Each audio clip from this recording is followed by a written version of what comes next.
தனம் தரும் கல்வி தரும் ஒரு நாளும் தளவறியா மனம் தரும் தெய்வ வடிவும் தரும் நெஞ்சில் பஞ்சமில்லா இனம் தரும் நல்லன எல்லாம் தரும் அன்பர் என்பவர்க்கே கனம் தரும் பூங்குழலாள் அபிராமி கடை கண்களே.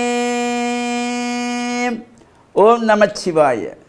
மேன்மைகள் சைவ நீதி விளங்குக உலகமெல்லாம். நோயற்ற வாழ்வே குறைவற்ற செல்வம்.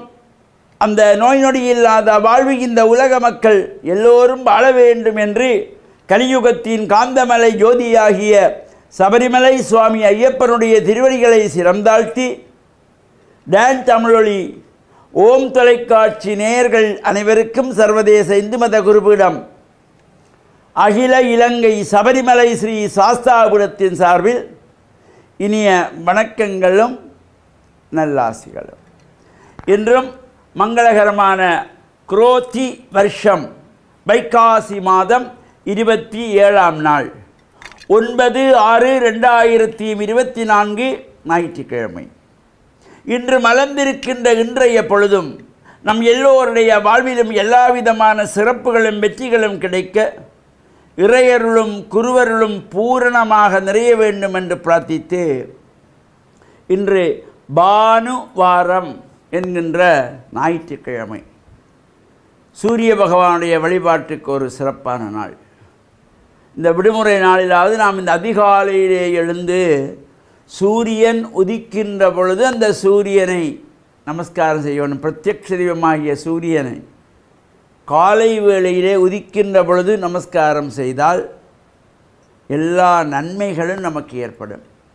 உடல் ரீதியாக ஏற்படுகின்ற நோய்கள் எல்லாம் விளக்கக்கூடிய சக்தி கூட இந்த காலையிலே சூரியன் உதிக்கின்ற பொழுது சூரியனத்தில் வருகின்ற கதிர்களுக்கு அந்த சக்தி உண்டு என்பதையெல்லாம் நம் முன்னோர்கள் கண்டு அனுபவித்து இவ்வாறு சூரிய நமஸ்காரத்தை செய்து நமக்கு முட்டி சென்றார்கள். எனவே இந்த காலை வேளையிலே சூரியன் உதிக்கிற பொழுது சூரியனை சுற்றி ஒரு சிகப்பு நிறத்திலே கதிர்கள் தோன்றும். அந்த சிகப்பு நிறமான கதிர்கள், அந்த செங்கதிர்கள் அந்த நம்முடைய உடம்பிலே படுகின்ற பொழுது நரம்பு சம்பந்தமான நோய்கள், எலும்பு சம்பந்தமான தாக்கங்கள் இதிலிருந்து விடுபடுவதற்கு இந்த சூரிய நமஸ்காரம் ஒரு சிறப்பை தருவது. அதனால தான் முன்னைய காலத்திலேயெல்லாம் இந்த சூரிய நமஸ்காரத்தை காலையிலே செய்து 100 வயது 106 வயது 110 வயது வரையிலே திடகாத்திரமாக வாழ்ந்தவர்களும் உண்டு.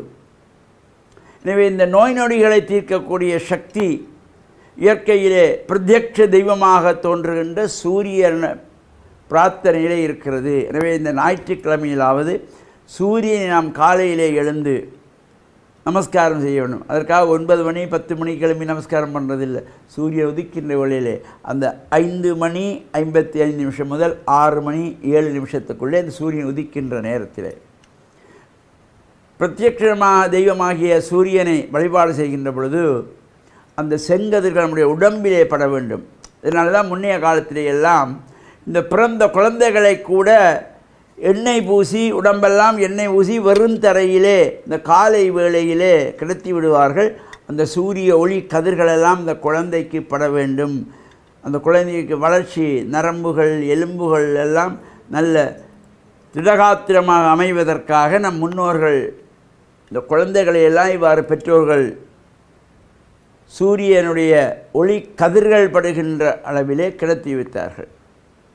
அந்த வகையில் இந்த சூரிய வழிபாடு முக்கியமானது.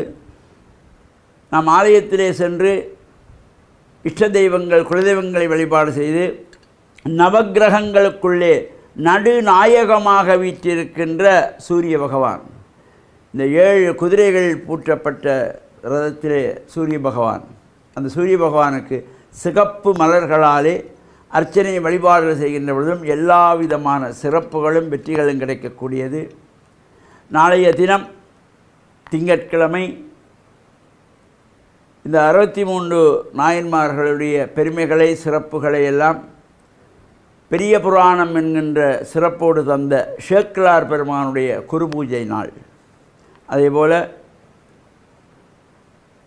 அகிலாண்ட கோடி பிரம்மாண்ட நாயகனுடைய திருவருளினாலே குளத்தி நீரிலே திருவிளக்கு ஏற்றி வைத்து வழிபாடு செய்து அனுக்கிரகம் பெற்ற நமினந்தி அடிகள் அவர்களுடைய குரு பூஜை நாளும் நாளைய தினம். நாளை இவர்களுடைய சிறப்புகளையும் சிந்திப்போம் என்று கூறி, டான் தமிழொலி ஓம் தொலைக்காட்சி நேயர்கள் அனைவருக்கும் சர்வதேச இந்து மத குருபீடம் அகில இலங்கை சபரிமலை ஸ்ரீ சாஸ்தாபுரத்தின் சார்பில் நல்லாசிகளை கூறிக்கொள்வதில் மனமகிழ்வு கொள்கிறோம். சர்வே ஜனாக சிக்கினோ பவந்து சமஸ்த சன்மங்களானி சந்து சுபம்.